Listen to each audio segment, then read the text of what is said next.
আপনি কি কখনো কলা খেয়ে শিল্প সেবায় অংশ নিয়েছেন?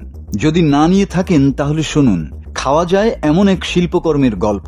একটি শিল্পকর্ম যার নাম কমেডিয়ান। যদিও এটা কোনো কমেডি শো নয়, এটা আসলে একটা তাজা পাকা কলা, দেয়ালে টেপ দিয়ে লাগানো।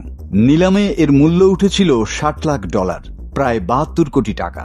আর এটা তৈরি করেছেন ইতালির বিখ্যাত শিল্পী মাউরিজিও ক্যাটেলান। হাস্যকর শোনালেও গল্প এখনো বাকি আছে। ফ্রান্সের মেটস শহরের সেন্টার পম্পিডু গ্যালারিতে যখন এই কলা ঝুলছিল, তখন এক দর্শনার্থী এসে সরাসরি গ্যালারির দেয়াল থেকে খুলে গপ করে কলাটা খেয়ে ফেললেন। গ্যালারি কর্তৃপক্ষ প্রথমে থমকে গেলেও পরে জানালো দুশ্চিন্তার কিছু নেই, কলা তো এমনিতেই পচে যায়, শিল্পীর নির্দেশ মতো সেটা নিয়মিত বদলানো হয়।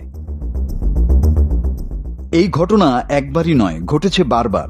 2019 সালে আমেরিকায় এক শিল্পী দর্শকদের সামনে কলাটি চিবিয়ে খেয়ে নেন। 2023 সালে দক্ষিণ কোরিয়ার এক আর্ট স্টুডেন্টও একই কাণ্ড করেন। আর 2024 সালে তো চীনা এক ধনকুবের, যিনি কলাটির মালিক হয়েও নিজেই সেটি খেয়ে ফেলেন। এটা কি পাগলামি নাকি এক শিল্প বিদ্রোহ? গ্যালারির জবাব, এটা গত 30 বছরের সবচেয়ে বেশি খাওয়া শিল্প। মাউরিজিও ক্যাটেলান ইতোমধ্যেই ব্যঙ্গাত্মক শিল্পী হিসেবে বিশ্বখ্যাত। তার আগের শিল্পকর্মগুলোর মধ্যে আছে সোনার তৈরি টয়লেট, পোপকে মেটিওর দিয়ে আঘাত করা মূর্তি, নাক উঁচু ধনীদের নিয়ে তীব্র ব্যঙ্গ। তার নামই একটা ব্র্যান্ড, এবং যে কোনো অদ্ভুত কাজ করলেও সেটা শিরোনামে চলে আসে। আসলে ক্যাটালিন বুঝাতে চেয়েছেন, হয়তো এই কলা শিল্প নয়, শিল্পের প্রতি ক্ষুধার প্রতীক।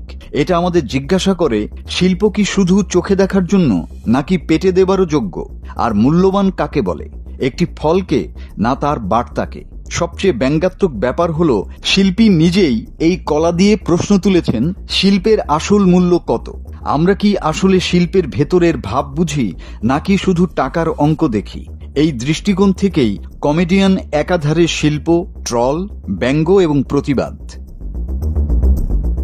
এক কথায়, কমেডিয়ান এমন একটি কলা যা আমাদের ভাবায়, হাসায় আর সবশেষে খেয়ে ফেলা হয়।